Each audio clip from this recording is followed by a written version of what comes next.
प्रियजन हो, येशूच्या नावाने तुम्हाला शुभेच्छा. कसे आहात? आनंदी आहात का? तुम्ही अंधारात आहात का? अशा परिस्थितीत आहात का जिथे काय करावे हे कळत नाही आणि तुम्ही अडखळत आहात? घाबरू नका. तुम्हाला तिथे उगवता सूर्य दिसतोय का? जेव्हा प्रकाश येतो तेव्हा अंधार आपोआप निघून जातो. तुमच्या आयुष्यातील काही भाग अंधारात आहेत का? पापाचा, शापाचा, आजाराचा, भीतीचा, त्रासाचा, वाईट लोकांचा किंवा वाईट आत्म्यांचा अंधार. काही अंधाराने तुम्हाला वेधले आहे का? काय करावे हे कळता तुम्ही अडखळत आहात का? कशालाही घाबरू नका. तुम्हाला माहित आहे का, प्रभू एक वचन देतो. मलाखी 4 वचन 2. तुमच्यावर न्यायत्वाचा सूर्य उदय पावेल, त्याच्या पंखांच्या ठायी आरोग्य असेल. न्यायत्वाचा सूर्य, हा न्यायत्वाचा सूर्य कोण आहे? येशू. तोच न्यायत्वाचा सूर्य आहे. जेव्हा तो येतो तेव्हा अंधार निघून जातो. तुमच्या आयुष्यात प्रकाश येतो. येशू ख्रिस्ताची एक नाव आहे. न्यायत्वाचा सूर्य. आपल्याला सूर्याची पूजा करायची नाही, पण येशू ज्याने सूर्य निर्माण केला, सूर्य त्यानेच बनवला आहे. तुम्ही येशूवर विश्वास ठेवला पाहिजे आणि त्याच्यावर श्रद्धा ठेवली पाहिजे. तोच सूर्य उगवतो. तोच या पृथ्वीवर प्रकाश आणणारा आहे. त्याने सांगितले की तो जगाचा प्रकाश आहे. तो आज तुमच्या आयुष्यातील अंधार बदलणार आहे. कोणता अंधार तुमच्या आयुष्याला वेढून राहिला आहे? तुम्ही काही पापापासून मुक्त होऊ शकत नाही. ते आता अंधारासारखे झाले आहे आणि तुम्हाला वेढून त्रास देत आहे. तुम्हाला माहित असूनही की ते चुकीचे आहे, त्यामुळे तुम्ही त्रस्त आहात. घाबरू नका.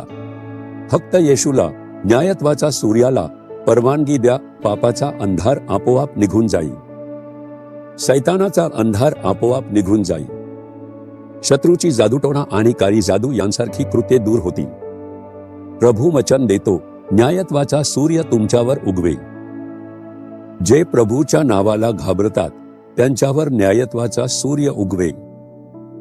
म्हणून म्हणा, येशू, मी तुझ्या नावाला घाबरतो. मी तुझ्या नावावर विश्वास ठेवतो. माझ्या आयुष्यात प्रकाश म्हणून ये. तुम्ही त्याला अशा प्रकारे आमंत्रित केले की पुरेसे आहे. त्याचा प्रकाश तुमच्या आयुष्यात, तुमच्या घरात, व्यवसायाच्या ठिकाणी आणि तुमच्या परिसरात येईल. तो प्रकाश आला की सारा अंधार निघून जाईल, आनंद येईल. अंधार आला की काही भीती आणि त्रास देखील हल्ला करतात.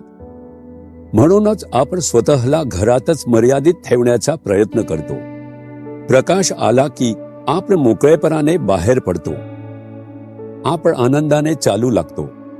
काहीतरी तुमच्यावर दडपण आणते. तुम्ही त्याला घाबरता आणि स्वतःला वेगळं करता. बाहेर जायला घाबरता.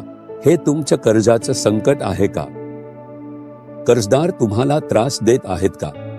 लोकांमधून येणाऱ्या समस्यांमुळे तुम्ही त्रस्त आहात का? तुमचं नेमकं संकट काय आहे? तुम्ही घाबरता आणि चिंतित का आहात? एक अंधार पसरला आहे. तो अंधार बदलण्यासाठी न्यायत्वाचा सूर्य असलेला येशू आज तुमच्या आयुष्यात उगवेल, असं वचन देतो. आज प्रकाश तुमच्याकडे येईल. आज तुमची परिस्थिती बदलेल. तुम्ही आनंदी व्हाल. घाबरू नका. आपल्या आयुष्यातील अंधार बदलून तुम्हाला प्रकाश देण्यासाठी त्याने स्वतःला क्रूसावर बलिदान दिलं. म्हणूनच त्याचा प्रकाश आपल्या आयुष्यात बदल घडवू शकतो.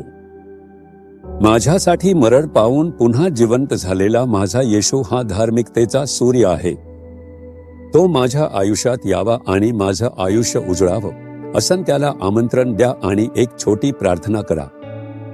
तुमचा हात हृदयावर ठेवा आणि प्रार्थना करा. येशू, न्यायत्वाचा सूर्य माझ्या आयुष्यात उदय हो. माझा विश्वास आहे की तू क्रूसावर मरण पावला आणि पुन्हा जिवंत झाला.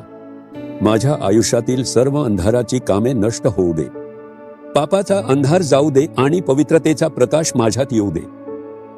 भीतीचा अंधार जाऊ दे आणि शांती व आनंदाचा प्रकाश येऊ दे. शापाचा अंधार जाऊ दे आणि आशीर्वादाचा प्रकाश येऊ दे. आजाराचा अंधार जाऊ दे आणि आरोग्य व बरेपणाचा प्रकाश येऊ दे. येशूच्या नावाने अंधाराची सर्व कामे नष्ट होऊ देत. न्यायत्वाचा सूर्य माझं आयुष्य प्रकाशित कर. येशूच्या नावाने आमेन आमेन. जीसस रिडीम्ड मराठी ह्या यूट्यूब चॅनेलला सबस्क्राईब करा. सबस्क्राईब बटनावर क्लिक करा आणि बेल चिन्हावरही क्लिक करा.